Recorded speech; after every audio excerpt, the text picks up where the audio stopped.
Nação Rubro-Negra, boa noite a todos. Estamos aqui nesta quarta-feira para trazer informações do mais querido do Brasil para vocês, notícias muito boas, né? Muito legais, e você não pode perder nenhum minuto desse vídeo, então fique conosco até o final. Vamos falar sobre Pedro, exatamente, o Flamengo anunciou a contratação do atacante. Vamos falar sobre Rodinei, sua situação, e também vamos deixar aqui a entrevista coletiva inteira do Felipe Luiz, que foi muito produtiva. Falou sobre Jorge Jesus, o porquê do Flamengo não estar desenvolvendo o mesmo futebol de 2019. Falou sobre o departamento médico. Falou sobre o churrasco, exatamente, essa polêmica toda do churrasco. Ele se manifestou e também falou sobre a renovação do Diego Alves. Então tem muita informação. Hoje o vídeo vai ficar muito longo, mas não deixe de ver até o final, porque você vai sair muito satisfeito daqui. Então não deixe de ver o vídeo até o final. Peço a vocês que se inscrevam no canal, deixe seu like, não esqueça de comentar e de compartilhar o vídeo com os seus amigos, com seus familiares, com seu vizinho chato que pergunta para você de Flamengo o tempo inteiro. Dá aquela moral, traz ele para Conexão para que a gente consiga bater a nossa meta de 11 mil inscritos. Vai ser sempre um prazer recebê-los aqui no Conexão. Também peço a vocês que vá lá na OneXBet, link na descrição, e aposte nos jogos do Mengão, nos jogos da UEFA Champions League, na Libertadores, no Campeonato Brasileiro, tem o Campeonato Europeu também. Então tem todos os jogos para você apostar e ganhar uma pratinha. Dinheiro nunca é demais, meu amigo. Vai lá e aposta. Também vou pedir vocês para dar aquela moral à agência Line do nosso amigo Danilo, né, que faz um trabalho muito bom aí na agência Line de produção e marketing digital. É com ele mesmo. Agora vamos começar com as informações do Flamengo e eu vou falar sobre Rodinei. O lateral do Mengão está emprestado, na verdade, ao Internacional até o fim da temporada. Porém, o Inter não pretende contratá-lo. Ele poderia exercer o direito de compra, né? Lembrando que o Flamengo emprestou com direito de compra. Porém, o Inter não vai exercer isso. Como a gente sabe disso, né? Segundo o nosso grande Guilherme Flazoeiro, né, que tem um canal que já passou de 1 milhão, tem uma credibilidade enorme, o Inter não avisou o Flamengo que vai comprar o Rodinei. Ele precisaria fazer isso mesmo jeito que eu vou falar agora daqui a pouco o Pedro, né, que avisou a Fiorentina. Então, sendo assim, o Rodinei ao fim da temporada retorna ao Flamengo e o Flamengo vai tentar negociá-lo novamente, né, em definitivo.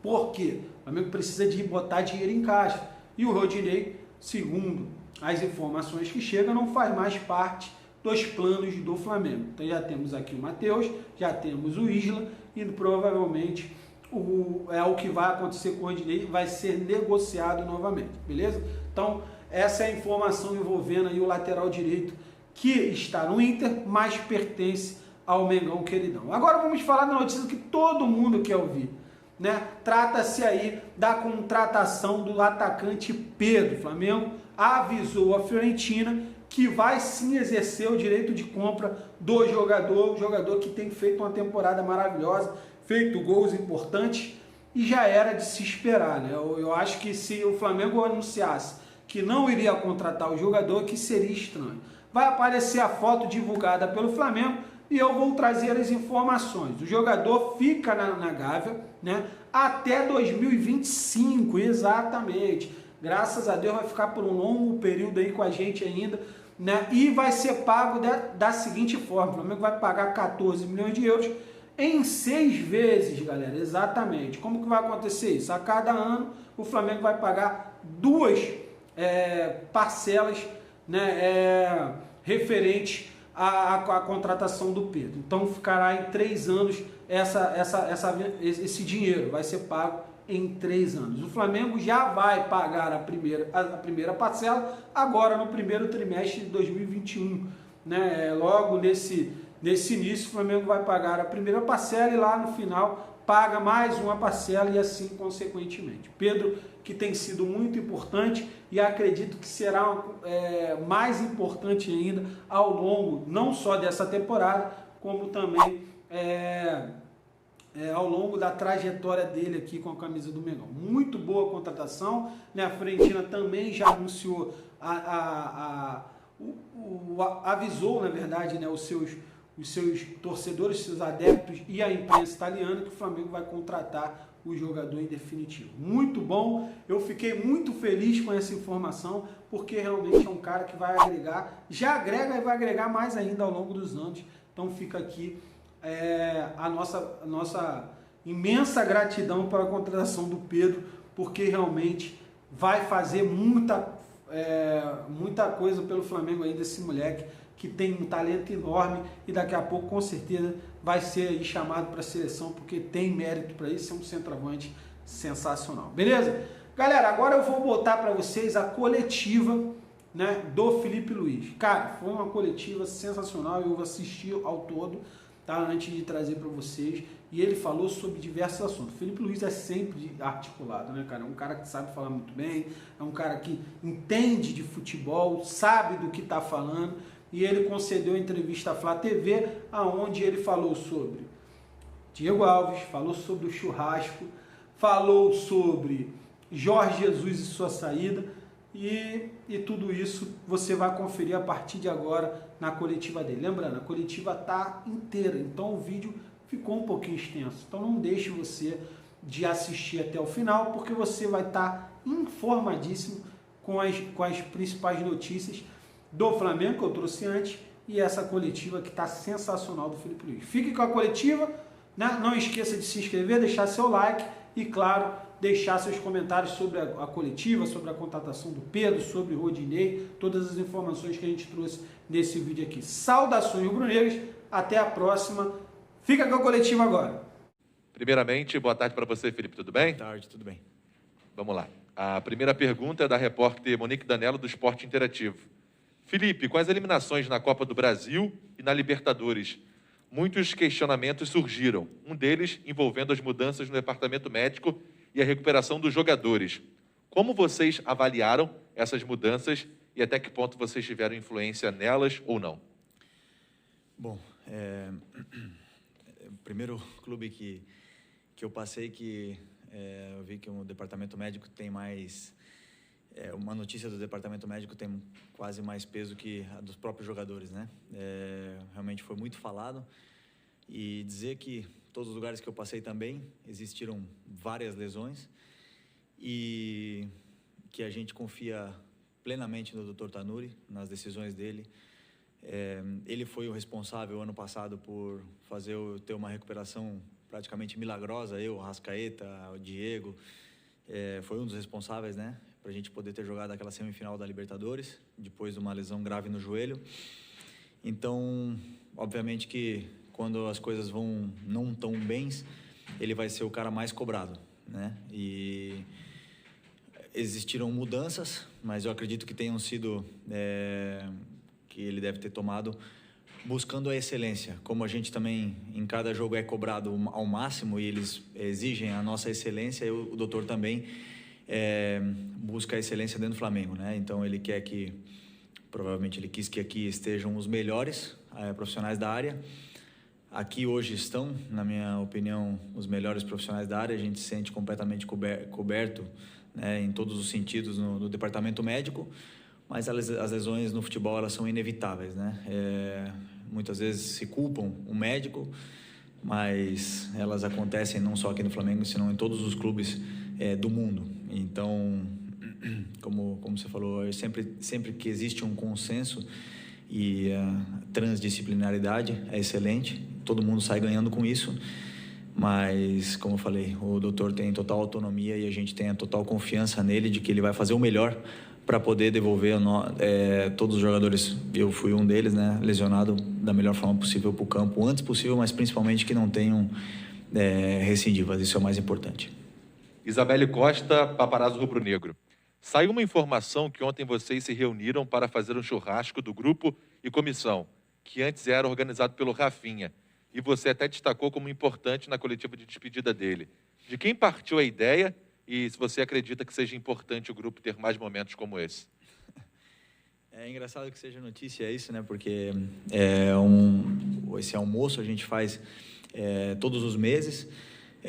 Antes do Rafinha já se fazia, se fazia durante o Rafinha. O Rafinha era um participante importantíssimo do nosso churrasco, um cara super alegre, super contente, mas acredito que seja com o intuito, por exemplo, né, de não só ficar nesse grupo fechado de jogadores, comissão técnica, senão de expandir ao máximo todos os membros aí do CT, como funcionários da cozinha, jardineiros, funcionários da limpeza. Então, todos os jogadores, diretores, comissão técnica, departamento médico e todos os outros funcionários do CT tem esse almoço conjunto onde a gente possa se conhecer mais.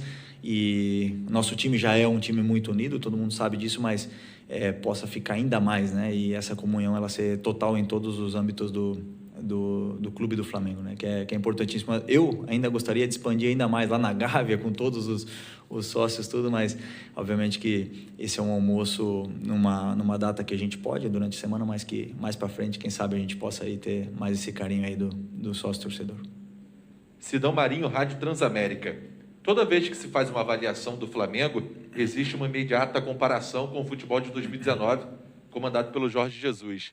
Já que o time teve um grande desempenho, você acredita que isso atrapalha e é hora de mudar esse comportamento ou não? Olha, a etapa do Jorge Jesus acabou, né? A partir do momento que ele decidiu fazer a mala dele e voltar para Portugal, acabou. Triste, porque ele era um pai para a gente, era muito mais do que um treinador, era um gestor de grupos, era um amigo, era um pai. E a decisão dele ter saído foi realmente traumatizante, né? Para o clube todo, né? E não importa o técnico que viesse, veio o Domi, mas se viesse o Mourinho, o Guardiola, o Simeone, qualquer um aqui, ia ter uma resistência grande, não só dos torcedores, senão dos treinadores, dos jogadores, dos diretores. Qualquer comparação, qualquer mudança mínima que fosse no começo da chegada desse treinador novo, ela seria muito questionada, né? Então, o Domi fez parte de um processo, né, de reestruturação.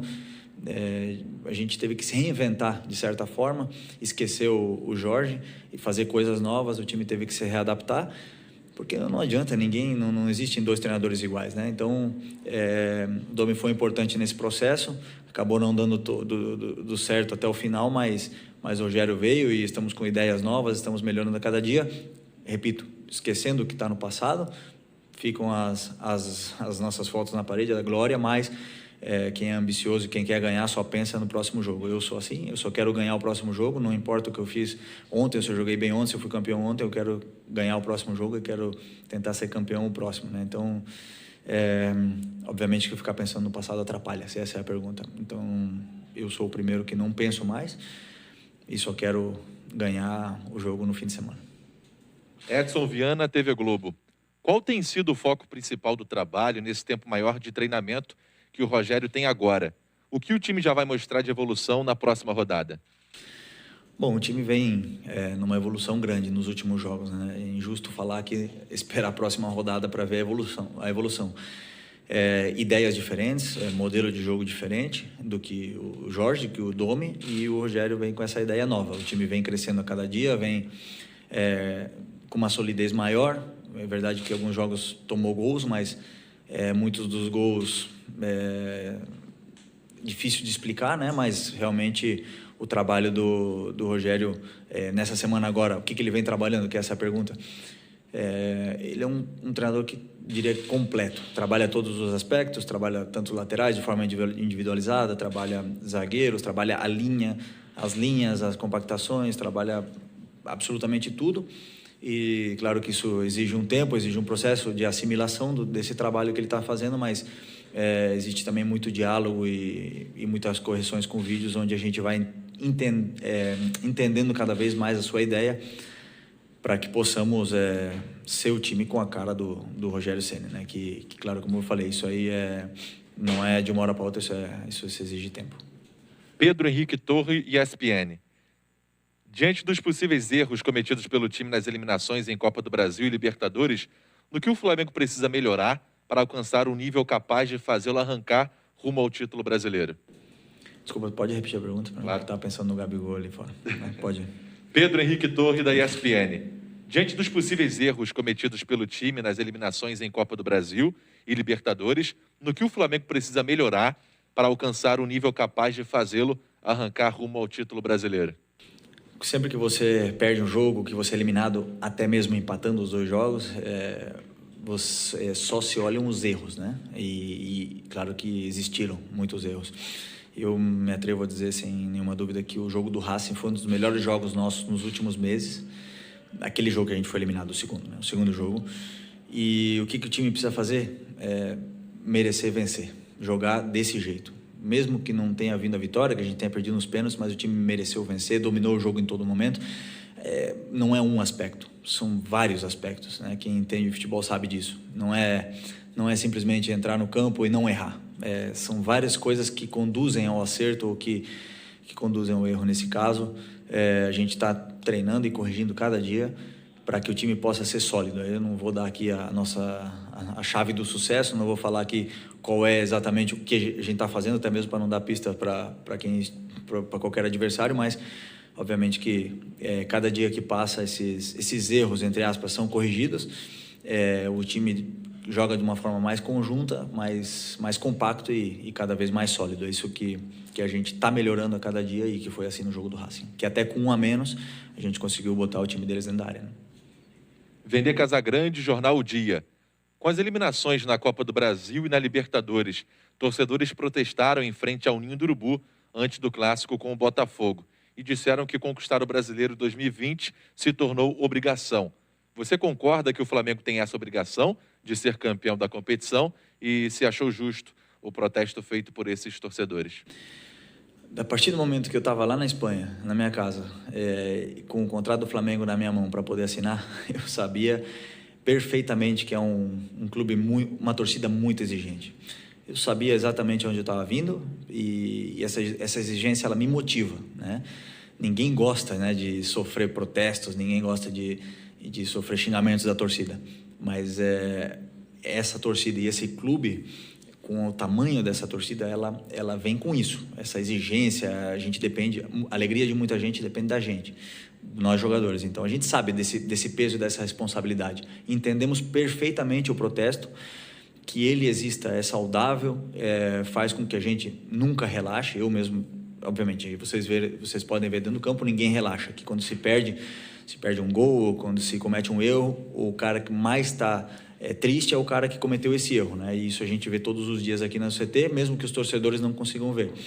Então, que exista esse protesto é uma coisa super natural. Que existe a obrigação de ganhar, a obrigação de ganhar pode ser hoje 6 clubes no Brasil que têm essa obrigação de ganhar, só um vai ganhar.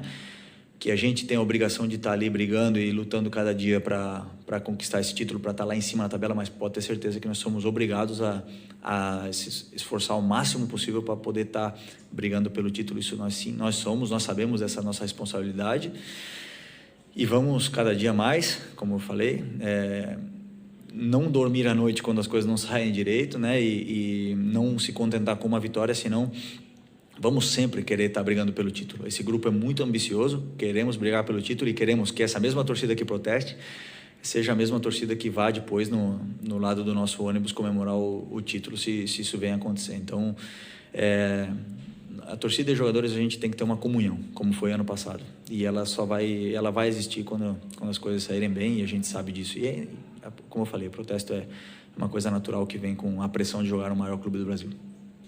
Fred Uber, do Globo Esporte. Com as eliminações na Copa do Brasil e Libertadores, a torcida elegeu alguns vilões, seja por falhas em gols sofridos ou chances desperdiçadas. Como isso é administrado internamente no elenco? Pois é, essa é uma parte, né, um pouco triste, né, que acontece no futebol. O cara que sai na imagem, né, o cara que sai, né, cometendo o último erro, é o cara que sai como vilão, como você falou. Mas um gol não se comete com um erro. Pode até ser, mas é muito difícil. Normalmente são vários erros. O que fica é o último, né? O que fica é o cara que aparece lá na câmera. Mas quase todos os gols que a gente tomou, não foi um culpado. Ou todos os gols que a gente perdeu, não foi um cara que perdeu, né? Então, o time não toma gol um jogador só. Os 11 tomam gols. Então, muitas vezes, quem entende, quem analisa com uma sensatez, com mais calma e com frieza, é capaz de ver de onde vieram esses erros. Por que aquele jogador, o último que aparece na câmera, está na câmera, né? Porque talvez ele foi o último que correu para tentar salvar a jogada, né? Por mais que ele seja o culpado. São coisas que a gente internamente tenta passar para esses jogadores que são os vilões, como você falou, né? Como são os jogadores que todo mundo aponta o dedo. O que a gente tem que fazer, eu como companheiro, o Rogério como treinador, é levantar o ânimo o mais rápido possível. O futebol, o bom do futebol e o bonito é que você é vilão na quarta e você é um herói no sábado, né? Você tem outra oportunidade no próximo jogo. Você não precisa ter medo de errar, porque você vai ter outra para acertar. E nesse clube aqui, a possibilidade de acertar ela é muito maior do que errar, né? Porque você tem aqui, você está jogando do lado de grandes craques, grandes companheiros, que fazem o seu nível do seu futebol elevar cada vez mais. Então é questão de tempo que esse pessoal que vem sendo chamado de vilão, que vem sendo cobrado, é questão de tempo de que o futebol deles voltem a ser aquele futebol brilhante que os trouxe até aqui. Marcelo Neves, o Globo. Durante o Brasileiro de 2019, o Flamengo abriu uma importante gordura na liderança até o título. Em 2020, vemos o São Paulo podendo abrir 8 pontos hoje. Vocês se preocupam com essa situação?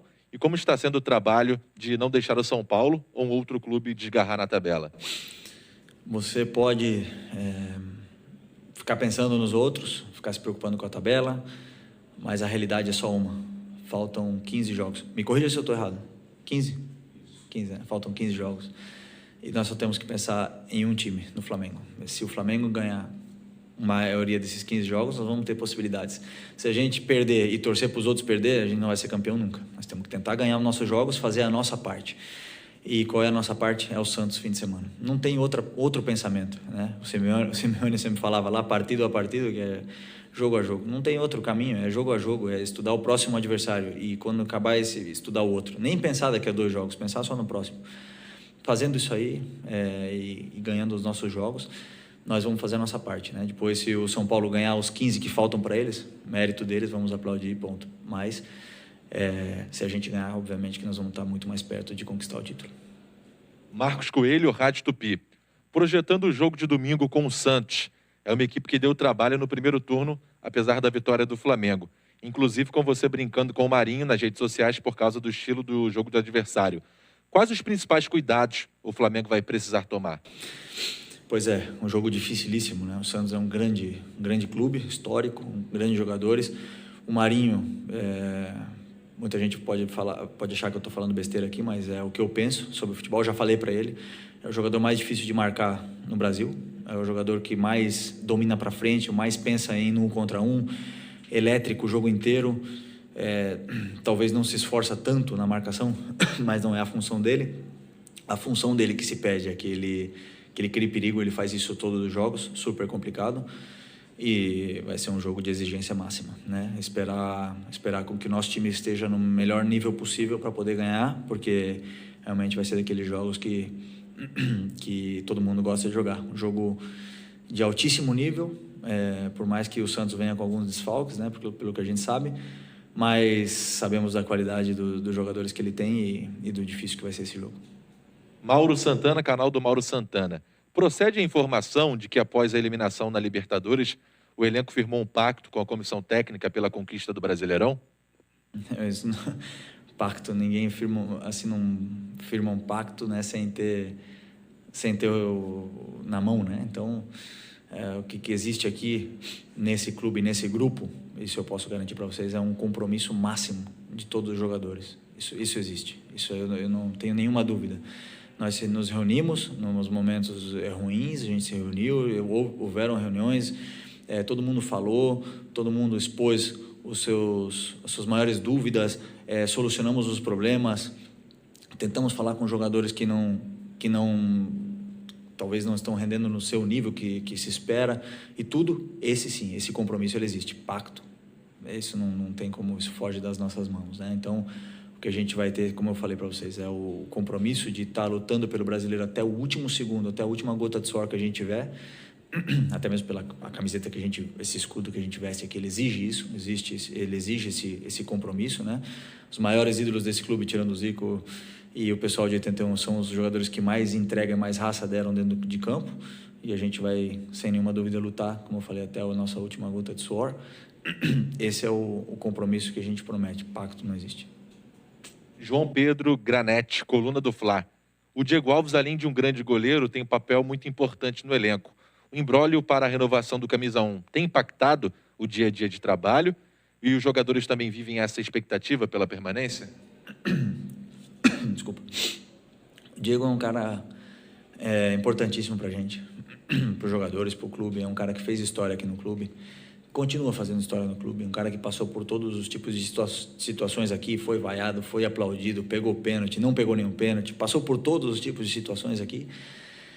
E é um cara que a gente deseja e quer, obviamente, que tenha esse desfecho, esse final feliz, né? Porque, como eu falei, ele é um cara importantíssimo para o grupo e para o clube. Não depende da gente, não depende, depende entre o acordo das partes, dele e do Flamengo. O que sim, que eu posso destacar é o compromisso dele. Já falei essa palavra muito, né? Mas faltam, acho que 4 jogos para acabar o contrato dele. E ele está jogando e treinando como se ele estivesse na primeira semana de treinos aqui no Flamengo, primeira semana dele no Flamengo. Então, profissionalismo, ou profissionalidade que fala? Profissionalismo. Esse profissionalismo é o que se exige de um jogador quando ele veste esse escudo, né? E o Diego está fazendo isso até o último dia de contrato dele. Positivo ou negativo desfecho, só depende dele com o clube, não depende da gente, né? A gente quer ganhar, a gente quer lutar por tudo até o final e tomara que seja com ele, e se não for, desejamos que seja o melhor na vida dele. Pergunta da repórter Raíza Simplício do Gol. Você tem pouco mais de 1 ano no Flamengo e o Rogério Ceni é seu 3º treinador. Constantemente temos visto a saída e a troca de treinadores nas equipes aqui no Brasil. Queria que você fizesse uma análise sobre o futebol brasileiro nesse seu ano por aqui e como essas trocas de comissão, metodologia de trabalho podem afetar o planejamento de times como o Flamengo. Pois é, isso é uma coisa que acontece muito desde que eu joguei aqui no Figueirense em 2003 e 2004, troca de treinadores, né? Isso é uma coisa muito típica do futebol brasileiro. E nós trocamos o Jorge primeiro, eu falo eu como clube, né? No caso eu participo, eu sou jogador do Flamengo, né? Então o Jorge saiu por uma questão que ele decidiu sair, não foi o clube que decidiu trocar. E obviamente que não é fácil, né? Não é fácil já quando você escolhe mandar um treinador embora, e muito menos quando o treinador decide sair, como foi também no caso do Cudete lá no Inter, né? Então isso muda. Como eu falei, nenhum treinador é igual, sempre vem com ideias diferentes, por muito parecido que eles sejam, são diferentes, os treinamentos são diferentes, as preleções são diferentes, isso afeta. E o grande exemplo é o São Paulo, com o Diniz, 2 anos, manteve, aguentou bastante pressão, está na liderança, e os times que conseguem encontrar uma estrutura, que conseguem fazer um planejamento com o treinador e com a sua comissão, durante bastante tempo eles costumam ter resultado. O Renato Gaúcho no Grêmio, né? Outro exemplo. Então, dar parabéns para os clubes que conseguem manter e ter a calma nesse momento. Obviamente que é importantíssimo para um treinador poder desempenhar e conseguir dominar um sistema durante muito tempo. Não é de uma semana que ele vai conseguir isso aí, né? Então, no caso do Rogério, a gente está vendo essa evolução agora, durante semanas e semanas já que ele está aqui, a gente está vendo essa evolução.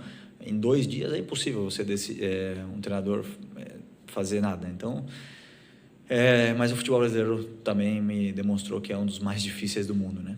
Por tudo que acontece ao redor do futebol, pela política que existe, pela pressão mediática, pela pressão da torcida, por tudo que acontece.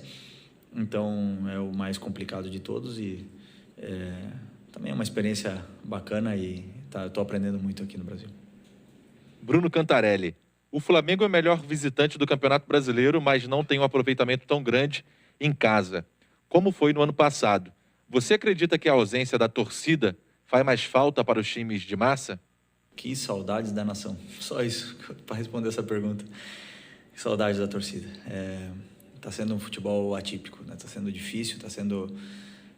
Desde que eu jogo futebol com 14 anos lá no infantil do Figueirense ou no juvenil, tinha gente vendo o jogo, tinha torcida. Por mais que fossem 30 pessoas, você joga por isso, por esse amor do torcedor, por sentir o carinho do torcedor quando você sai do estádio, aquela euforia de que você fez um bom jogo, você sente quem é jogador sabe, quem joga pelada sabe, quando você faz um jogão numa pelada, você sai do campo, todo mundo falando contigo. Então, esse sentimento, né? A gente perdeu, não aqui, o Real Madrid na Espanha, o Barcelona, o Benfica mesmo do Jorge em casa, costumam ter dificuldade porque são times que a gente está acostumado com esse empurrão da torcida, não só na parte a favor, senão também existem jogadores que, claro, se inibem, né? Numa pressão do Maracanã lotado com 70 mil e acabam não rendendo o seu máximo.